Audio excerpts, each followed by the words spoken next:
నాతో మాట్లాడుమయ్యా,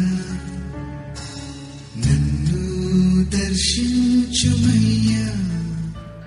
మన ప్రభువైన రక్షకుడైన యేసుక్రీస్తు పరిశుద్ధ నామములో మీ అందరికీ శుభములు తెలియచేయుచున్నాను. ఈరోజు బలపరిచే వాక్యము లూకాసు వార్త 5వ అధ్యాయము 3వ వచనము. ఆయన ఆ దోణిల్లో సీమోనుదైన ఒక దోణి ఎక్కి దరి నుండి కొంచెము త్రోయమని అతన్ని అడిగి కూర్చుండి దోణిలో నుండి జనసమూహములకు బోధించుండెను. సీమోను జీవితములో జరిగిన అద్భుతాలను, అతని జీవితంలో కలిగిన మార్పును ఈ రోజున మనము జ్ఞాపకం చేసుకుంటూ ఉన్నాం. యేసుక్రీస్తు ప్రభువారు సీమోను అనే అతని యొక్క దోణి ఎక్కి దరి నుండి కొంచెం త్రోయమని అతన్ని అడిగి ఆ దోణిలో కూర్చుండి జనసమూహములకు బోధించడాన్ని జ్ఞాపకం చేసుకుంటున్నాం. సీమోను తన సహోదరుడైన ఆంద్రియా ద్వారా నడిపించబడిన వాడై ప్రభుని యేసు యొద్దకు వచ్చాడు. ప్రభు అతన్ని చూచి కేఫా అని పిలిచాడు. ఆ మాటకు రాయి అని అర్థము. కేఫా అన్న పేతురు అన్న ఒకటే. ఎందుకంటే ఈ రెండు మాటలకు కూడా రాయి అనే అర్థాన్ని ఇస్తాయి కనుక. ఆ తర్వాత ప్రభుని యేసు సీమోను ఇంటికి వెళ్ళినట్లుగా లూకాసు వార్తల్లో మనము చూస్తూ ఉన్నాం. సీమోను ప్రభువుని ఎరిగి ఉన్నప్పటికీ, ప్రభు తన ఇంటిలోనికి వచ్చినప్పటికీ సీమోను ఇంకను సీమోనుగా ఉన్నాడు. ఎందుకంటే అతడు తన జీవితాన్ని అనుభవపూర్వకముగా ప్రభుకి ఇంకను సమర్పించలేదు. మనలో అనేక మంది విషయంలో కూడా ఇలానే ఉంది కదూ. ప్రత్యేకించి నూతన విశ్వాసుల విషయంలోనూ క్రైస్తవ గృహాల్లో జన్మించినప్పటికీ ఇంకనూ ప్రభువుకు తమ జీవితాలు సమర్పించని వారి విషయంలో కూడా ఇలానే ఉంటుంది. అయితే ఒక దినాన ప్రభు సీమోను దోణిని కోరుకున్నాడు. దాన్ని ఉపయోగించి విస్తారమైన జనసమూహానికి బోధించాడు.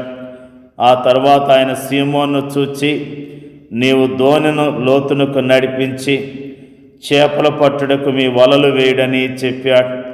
ప్రభు అలా చెప్పటం ఆ సమయంలో సీమోనుకి హాస్యాస్పదముగానే ఉండి ఉంటుంది.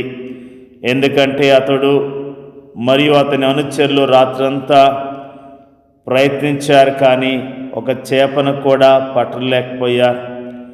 అందుకే అతడు ప్రభుని చూస్తూ, ఏలినవాడా, రాత్రంతయో మేము ప్రయాసపడుతుంది కానీ మాకేమీ దొరకలేదు అన్నాడు. అయితే ఆ తర్వాత అతడు ఏమనుకున్నాడో ఏమో, ఆయనను నీ మాట చొప్పున వలలు వేతునని ఆయనతో చెప్పెను.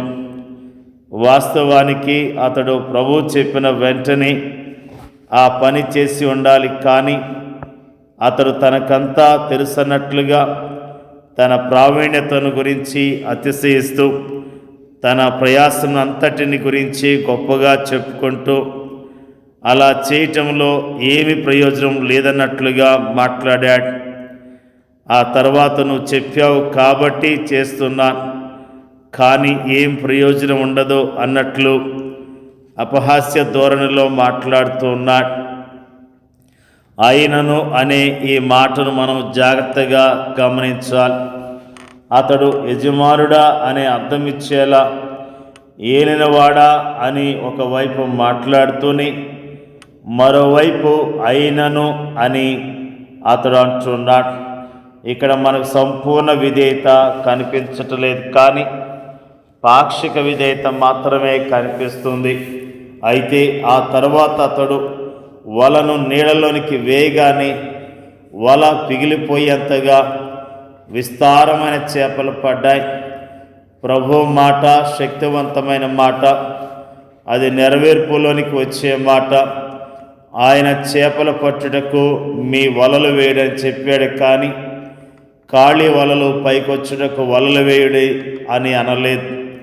చేపలు పట్టుటకు అని ఆయన పలికిన మాట వారు ఊహించినంతగా కార్యరూపములోనికి వచ్చింది.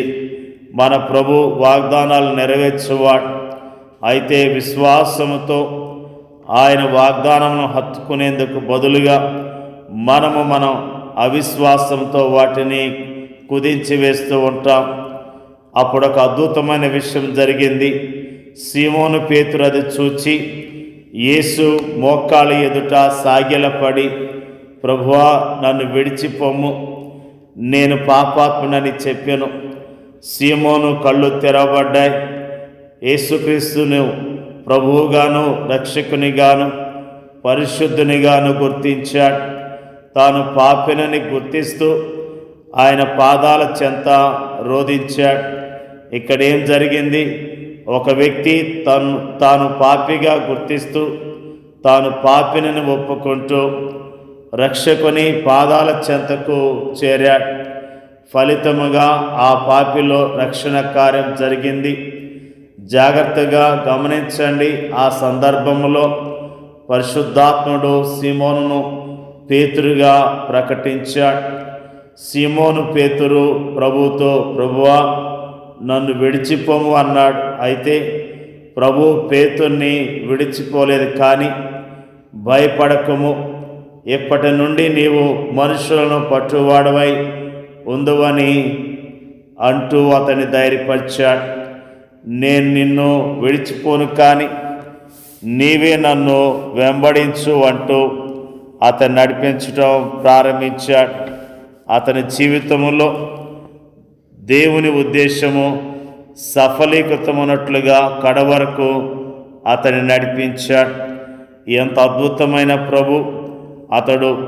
కానీ మనము చేయవలసిందల్లా ఆయనను వెంబడించటమే. ప్రేమైన దేవుని యొక్క ప్రజలారా, సంఘానికి వెళ్తున్నావు, ప్రభుని నిజముగా అంగీకరించావా?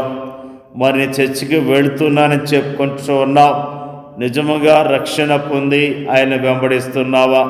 నిజముగా ఆయన ప్రభువుగా అంగీకరించి ఆయన వెంబడించినట్లయితే నీవు దీవించబడతావు. మరి దేవుని చేత చక్కగా నడిపించబడతావు. దేవుని మయపరిచే వ్యక్తిగా జీవిస్తావని ప్రభు నామములో తెలియజేస్తూ ఉన్నా. నిజంగా ప్రభు మీద ఆధారపడదాం, ప్రభుని వెంబడిద్దాం, ప్రభుని గణపరుద్దాం. దేవుడి యొక్క వాక్యాన్ని దీవించునుగాక. పరిశుద్ధులైన మా తండ్రి, జీవాధిపతి అయిన మా తండ్రి, మానవులైన మమ్మలను ప్రేమించిన తండ్రి, నీకు స్తోత్రాలు, నీకు వందనాలు తెలియజేస్తూ ఉన్నాం. సీమోను అనే వ్యక్తి జీవితంలో అయ్యా మీరు జరిగించిన అద్భుత కార్యాన్ని బట్టి నీకు స్తోత్రాలు తెలియజేస్తూ ఉన్నాం. సీమోనుతో ప్రభువా మీరు మాట్లాడి వలలు వేయడని చెప్పారు. ప్రభువా, ఆ వలలు వేసినప్పుడు విస్తారమైన చేపలు పట్టగలిగారు, అద్భుతాన్ని చూడగలిగారు. అప్పుడే సీమోను కళ్ళు తెరవబడ్డాయి. నిన్ను అయ్యా రక్షకునిగా అంగీకరించాడు. అతని జీవితంలో మరి అద్భుతాన్ని జరిగించిన విధానం బట్టి నీకు వందనాలు, స్తోత్రాలు తెలియజేస్తూ ఉన్నాం.